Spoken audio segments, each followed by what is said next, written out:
ছত্তিশগড়ের রায়পুরের অ্যাপ এবং জিএসটি ফাঁকির অভিযোগ মামলায় সল্টলেকের ব্যবসায়ীর বাড়িতে হানা দিল এনফোর্সমেন্ট ডিরেক্টরেট। সকাল থেকেই কলকাতার হাতিবাগান, উত্তর 24 পরগনার ইছাপুর সহ 6টি ঠিকানায় একযোগে চলছে ইডি আধিকারিকদের এই তল্লাশি অভিযান। এই বিষয় নিয়ে বিস্তারিত জানতে সরাসরি কথা বলে নেব। আমাদের সঙ্গে রয়েছেন প্রতিনিধি প্রকাশ সিনহা। প্রকাশ, ঠিক কি কারণে ইডি আধিকারিকদের এই তল্লাশি অভিযান, কি কি তথ্য প্রমাণ নথি ইডি আধিকারিকদের হাতে রয়েছে? না দেখো, প্রথমেই তোমাকে বলে দিই মাধুরী, আমি দাঁড়িয়ে রয়েছি সল্টলেকের এই ব্লকের সেই ব্যবসায়ী সুরজ চোখানির বাড়ির সামনে, এবং বাড়ির সামনে তুমি দেখতে পাচ্ছ কেন্দ্রীয় বাহিনীর জওয়ানরা দাঁড়িয়ে রয়েছেন। ভেতরে ইডি অফিসাররা প্রায় 2 ঘন্টা হয়ে গেছে, তল্লাশি অভিযান চলছে। এবং তোমাকে বলে দিই, ছত্তিশগড়ের রায়পুরের অ্যাপ সংক্রান্ত একটি মামলা, অ্যাপ প্রতারণা এবং অ্যাপ দিয়ে যে জিএসটি কর ফাঁকির অভিযোগ উঠে এসেছিল, তুমি জানো একাধিক জায়গায় এটা নিয়ে তদন্ত হয়েছে। সেই মামলায় সল্টলেকের ব্যবসায়ী সুরজ চোখানির নাম উঠে আসে, এবং তারপরেই আজকে সকাল থেকে আমরা দেখতে পাচ্ছি ছত্তিশগড়ের টিম গতকালই পৌঁছে গেছিল এবং কলকাতার অফিসারদের নিয়ে তারা সল্টলেকের এই ব্লকের এই বাড়িতে রয়েছেন। তারা সেক্টর 5-এ এই ব্যবসায়ীর যে অনলাইন গেমিং অ্যাপের একটি অফিস রয়েছে, সেই অফিসে তল্লাশি অভিযান চলছে।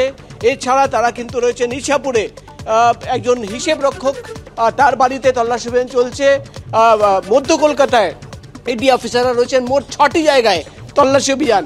এবং যেটা প্রাথমিকভাবে ইডি সূত্রের খবর, ছত্তিশগড় রায়পুরের ইডি অফিসাররা তারা যখন তদন্ত চালাচ্ছিলেন, কয়েকশো কোটি টাকার তছরূপের একটি অভিযোগ উঠে এসেছিল, এবং সেটা সামনে রেখেই কিন্তু গত কয়েক মাস ধরে তারা তদন্ত চালান। এবং সেই তদন্ত করতে গিয়ে তারা জানতে পারেন যে কলকাতার একজন ব্যবসায়ী, সেই ব্যবসায়ী অ্যাপ তৈরি করে, তার সংস্থা রয়েছে। সেই সংস্থায় একদিকে যেমন অনলাইন গেমিং অ্যাপ তিনি চালান, অন্যদিকে কিন্তু তিনি অ্যাপ তৈরি করেন, অ্যাপ বানান।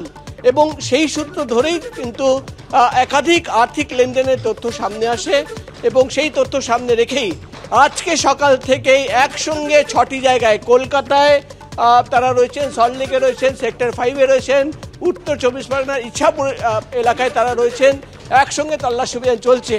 এবং এই অ্যাপ সামনে রেখে কিভাবে প্রতারণা এবং আর্থিক তছরূপ হয়েছে, সেই তথ্যই কিন্তু খুঁজে বার করার চেষ্টা। ইতিমধ্যে ইডি সূত্রের খবর, এই বাড়ির ভেতরে সুরজ চোখানি ব্যবসায়ী, তাকে জিজ্ঞাসাবাদও করা হচ্ছে।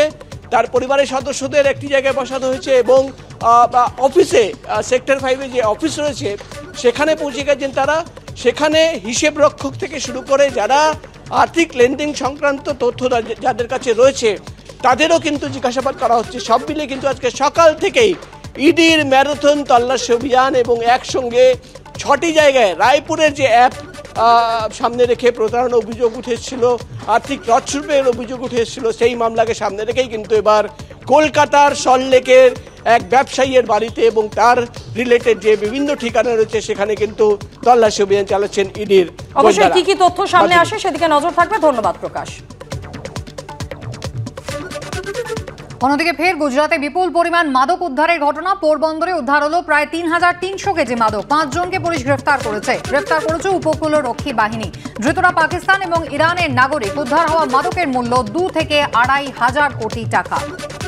এর আগেও গুজরাতের বন্দর এলাকা থেকে বিপুল পরিমাণ মাদক উদ্ধার হয়েছিল, আর এবার পোরবন্দরে উদ্ধার হলো 3300 কেজি মাদক। 5 জনকে উপকূলরক্ষী বাহিনী তারা গ্রেফতার করেছে। ধৃতরা পাকিস্তান এবং ইরানের নাগরিক। উদ্ধার হওয়া মাদকের বাজার মূল্য 2 থেকে 2,500 কোটি টাকা।